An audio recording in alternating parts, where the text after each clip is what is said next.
POV, what breakup feels like. You don't see it coming on a random Tuesday. No shouting, no dramatic music, just her sitting on the edge of the bed, hands folded like she's about to discuss rent. We need to talk.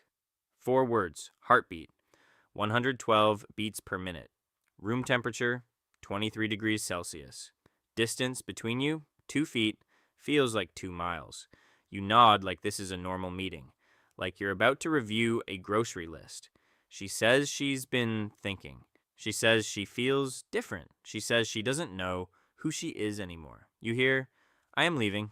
You don't cry, not because you're strong, because your brain is buffering. You analyze tone. Volume steady, eye contact inconsistent, no anger. That's worse. Anger means energy. Energy means something still alive.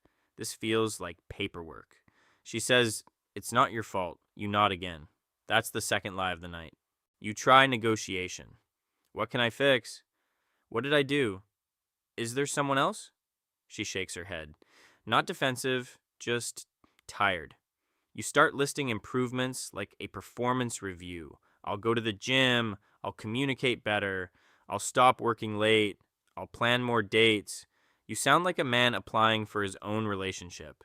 She says she doesn't want you to change. She just doesn't want this anymore. Silence becomes physical. It sits in the room, on the dresser, between your ribs.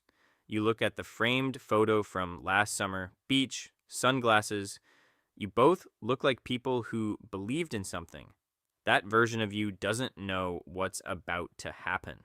She starts packing a bag, not angrily, efficiently. Phone charger, toothbrush, 2 hoodies. You watch your life being reduced to items that fit inside a backpack. You offer to help. She says it's okay. That's when it hits. You are no longer needed. Door closes. Sound level. Quiet. Impact level. Catastrophic. You stand there for 12 seconds. You count them. By second 8, you expect her to come back in and say she forgot something. By second 12, you realize she didn't. You sit on the couch. The room is identical. Same furniture, same TV, same rug, but the oxygen feels thinner. You check your phone. No message. You open Instagram. Her profile still there. Recent photo, 2 days ago. Caption, grateful. You zoom in on her smile like it contains clues. You don't sleep. You replay the last 6 months like CCTV footage. The night she seemed distant. The argument about nothing. The I'm just tired responses. You search for the exact frame where you lost her. There isn't one. It was erosion. Morning arrives without asking if you're ready. Her toothbrush is still in the bathroom. You stare at it like evidence. You don't move it. Removing it makes it real. You go to work. Coworker asks how your weekend was. You say, good. That's the third lie. At lunch, you open your messages. Last text from her. Did you eat? Timestamp, yesterday, 13:14. You type, can we talk? You delete it. You type, I miss you. Delete. You type nothing. Day 3. You check her last scene. 2:03 a.m. You imagine scenarios. She couldn't sleep either. She's crying. She regrets it. Then another scenario arrives. She's fine. She's laughing. She's free. The second one hurts more. You scroll through old photos. First date, first trip, the dumb selfie in the car. You analyze her eyes. Was she already halfway gone? You convince yourself she was. It helps you feel less blindsided. It's also not true. Day 7. You remove her location sharing. Your finger hovers before you press it. Like you're pulling a plug. Location. Off. Access to her physical presence revoked. You feel smaller. You try distraction. Gym membership activated. Running pace 7 kilometers per hour. Song volume maximum. You lift heavier than usual. Pain feels productive. Unlike this. Friends invite you out. You say yes. You sit there. You nod at conversations. Someone says, you'll find someone better. You don't want better. You want specific. Specific voice, specific laugh, specific way she said your name. 2 weeks. You stop checking her profile.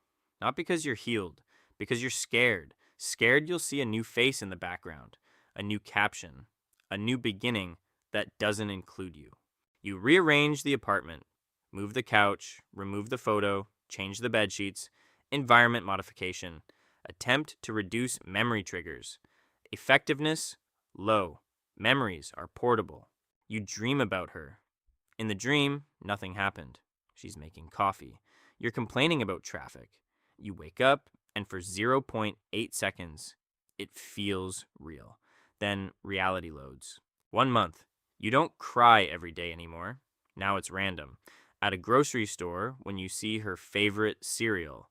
In traffic, when your song plays. At night, when the bed feels larger than physics allows. You begin to understand something. The breakup didn't just remove her, it removed the version of you that existed with her. Boyfriend, planner, future husband candidate. That identity is gone. You're not just grieving a person, you're grieving a future. You delete the chat, fingers shaking. Screen asks, "Are you sure?" You hesitate, then confirm. Entire history disappears in half a second. 3 years compressed into digital dust. You realize something uncomfortable. The pain is no longer sharp. It's dull, constant, like background noise. You function, you work, you laugh sometimes, but there's a hollow place inside your chest that echoes. Then one day, without announcement, you go an entire afternoon without thinking about her. You notice it at 4:37 p.m. You feel guilty. Healing feels like betrayal at first.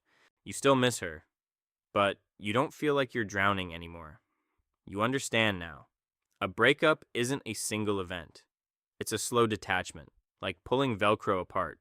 Loud at first, then softer, then separated. Months later, someone new laughs at your joke. You feel something small move in your chest. Not love, not yet, just possibility.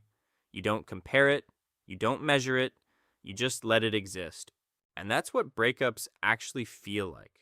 Not explosions, not dramatic exits.